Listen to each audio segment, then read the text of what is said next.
Thank you very much. My name is Dr. Farhan Ali. I was working as a consultant physician in CD hospitals. I would like to thank you, arranging committee, especially Professor Usman Khatak and Dr. Awais, for a lovely this scientific symposium or a conference.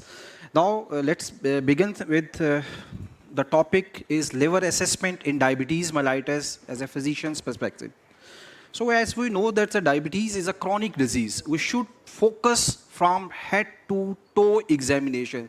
This is the message for the house visitors, postgraduate trainees, that consider this disease as a multi-organ disease. So there is a multiple complications in the CNS, in the eyes, CVS, GIT, similarly urogenital systems and the musculoskeletal system. So today my focus is on the liver. What is the liver? As we know, the liver is a vital organ of the body. So the topic is the non-alcoholic fatty liver disease. So non-alcoholic steatohepatitis was first identified in 1980. It was first composed by Dr. Ludwig 3 decades ago to describe a fatty changes with inflammations. So these in the non-fatty liver disease, there is a 3 stages. First is the steatosis, that's the lobular inflammation and the ballooning, and that leads to there's a fibrosis, and this fibrosis lead to the cirrhosis, and in the last stages is the carcinoma. So the first is the normal. In the normal liver, on the basis of histopathologically, by the liver biopsy, which shows that there is a less than 5% hepatocytes containing fat. So this is a normal. When the fats is or the fats levels in the hepatocytes increase more than 5%, this condition is known as the steatosis, and then it leads to a NASH when there is a ballooning or involvement of the inflammation. We can appreciate. We can appreciate in this slide here. This is the normal picture. This is the hepatocytes with the accumulation of the fats, and in the later stages, there is excessive fat which leads to inflammation as well as there is a ballooning. And this condition leads to a NASH. This NASH is considered as a non-alcoholic steatohepatitis. When this is the hepatitis, there is a derangement of the liver biochemical markers in the form of a ALT and AST. So the prevalence of a non-alcoholic fatty liver disease globally. So the condition which is the most common and responsible for this condition is obesity, or along with this there's a diabetes, which leads to a number of complications. So why this is an emergency situation nowadays? Anyone? Because due to the multi-organ involvement associated with the diabetes, now the fatty liver is on the main light or the limelight, because there are a number of complications has been reported with passage of time. Diet is a main problem in our sector or in Pakistan, high carbohydrates diet, along with the fat and low proteins and diabetes. And these and the combinations things leads to a prevalence of the diabetes has been increased in the Pakistan. According to American Diabetes Association data, the Pakistan is now in the 3rd. But on the recent, or according to the populations, now Pakistan is coming into the 1st in a rank of a diabetes. So this is an alarming situation for us or for the health care peoples. So that there is a prevalence in the worldwide. There is the fatty liver is in a different area of the world, but more in the Southeast Asia due to the associated fatty liver disease. So we can here definition of a fatty liver disease I have just described. So a non-alcoholic fatty liver disease divide into 2 categories: fatty liver and the NASH. Fatty liver without changes in a liver function test, and the NASH is when there is a changes in the liver functions test or the ALT range. So we can assess the NASH with the early fibroscan with that's early fibroscanning or the staging F1, F0, this is early phase, that's F2, F3, these are fibrotic changes, and F4, this is fibrosis, this is a cirrhotic, and that leads to in the late stages hepatocellular carcinoma. So what are the other conditions which is associated with this condition? We should assess the other condition in the absence of the diabetes mellitus or the obesity. Then we should assess the hepatitis C. There's a drug-induced fatty livers like amiodarone, which is a very notorious drug. Similarly, there's some SSRI which also increase the fat. And there's other conditions like hemochromatosis, autoimmune hepatitis, celiac disease, Wilson's disease, or are different hypopituitarisms, starvations, or the glycogen storage diseases. So the obesity or the metabolic syndrome, we should assess the patient or diagnose in the early phases. Waist is a very important as compared to, so waist circumferences is the greater than 94 for the men or the 80 centimeter for the women. And the arterial blood pressure is 130/80 for the both as a consider greater than 130/85 considered as a hypertension, and the sugars greater than 100 milligram, and the triglycerides more than 150 milligrams, or HDL less than 40, and the 50 in the both in the men for women. So these factors or these are the things that are present and considered as a patient of a metabolic syndrome, and this condition leads to a NASH or in the late stages of cirrhosis. How you can measure your waist circumference? So that's the best methods to assess. This is at the belly button. So this is a correct method to assess the waist. And now according to the American Diabetes Association, the cut line, the BMI is 23. The previously it was considered as a 25 for the Asians. Now it is the 23. So above the 23, they consider as a class 1 obesity, then the 30, or then there is a class 2 obesity and class 3. So this is the previous data, but now according to 2003 American Diabetes Association, for the Asians, BMI is 23. So these are the different stages of a non-alcoholic fatty liver disease. First is the healthy liver, less than 5%, then the greater than 5% steatosis, then steatosis with inflammation considered as a NASH, and then there is a dead cell, severe fibrosis, which leads to a hepatocellular cirrhosis and hepatocellular carcinoma. How does now non-alcoholic fatty liver disease evolve over time? So it will take 8 to 13 years.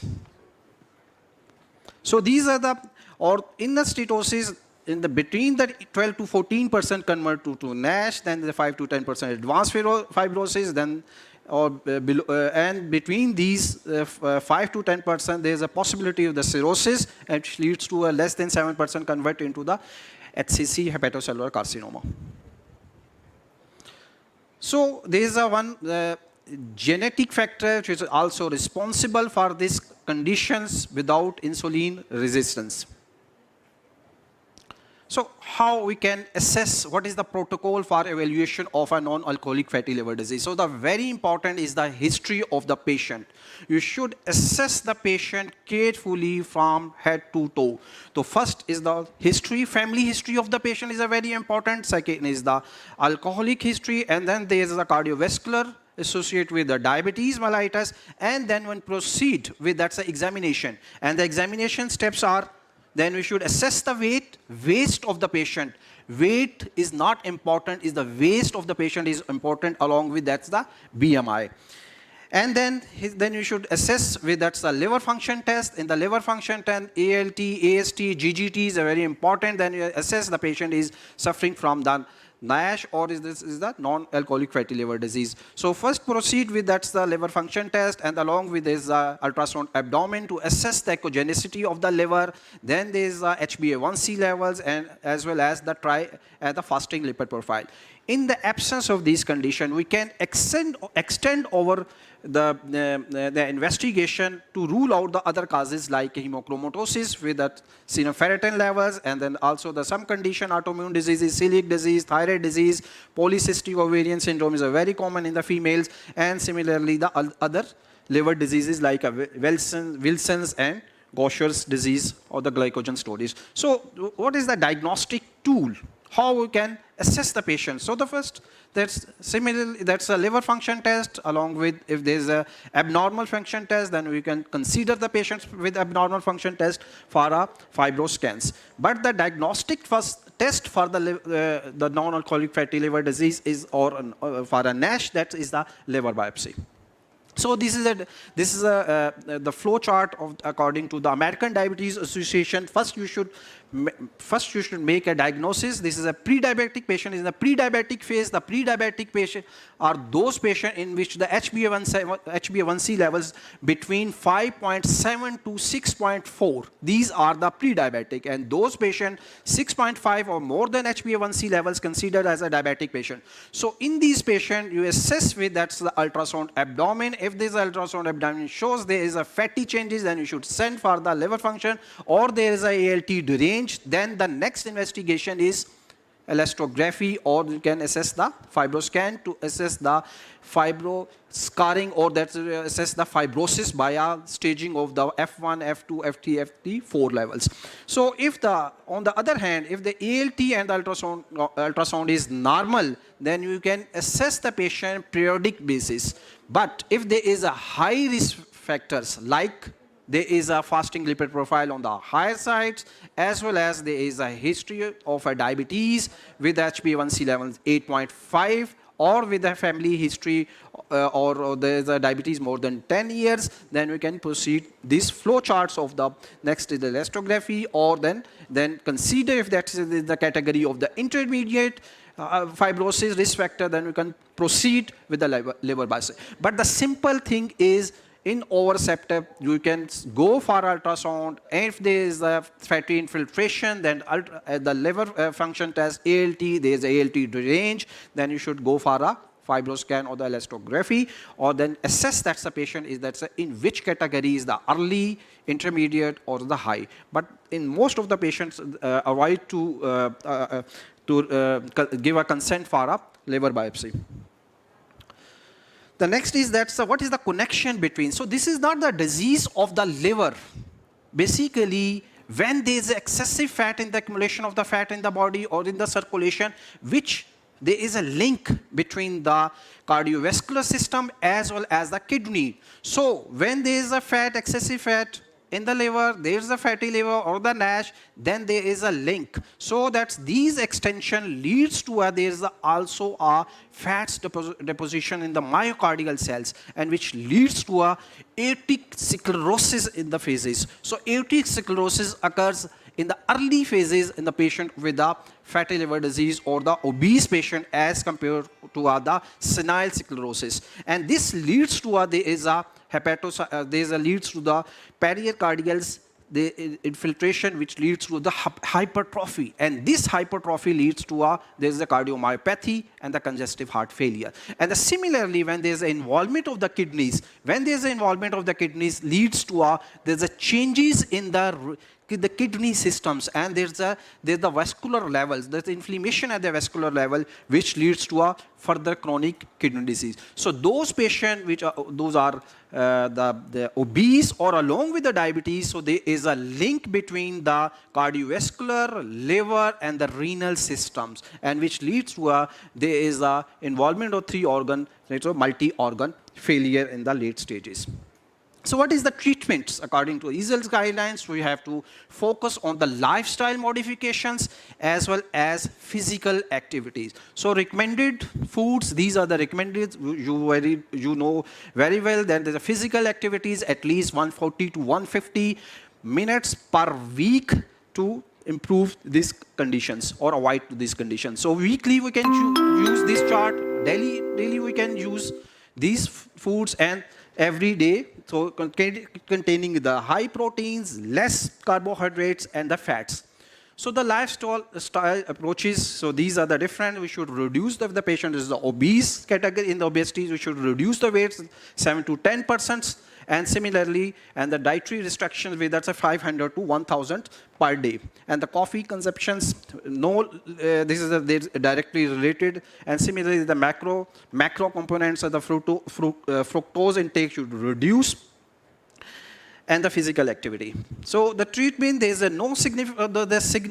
no definitive treatment for the treatment of NASH, there is all the supportive treatments. So these are the different management steps in the, according to the American Diabetes. We should start with, that's the plasma, ALT, that's ultrasounds, and that's the, we have discussed these things. So another, these are studies which has been conducted, randomized control studies, or in which there is some pharmacological drugs which has been used, that's the vitamin E, pioglitazones, liraglutides, these are the GLP-1s, and similarly elafibranor. And this is basically, these are dyslipidemic drugs. So these are different stages. So the steatosis stage, lobular inflammation stage, ballooning stage, and in a fibrosis. So these have some beneficial impacts in the reduction on the stages of a fibrosis.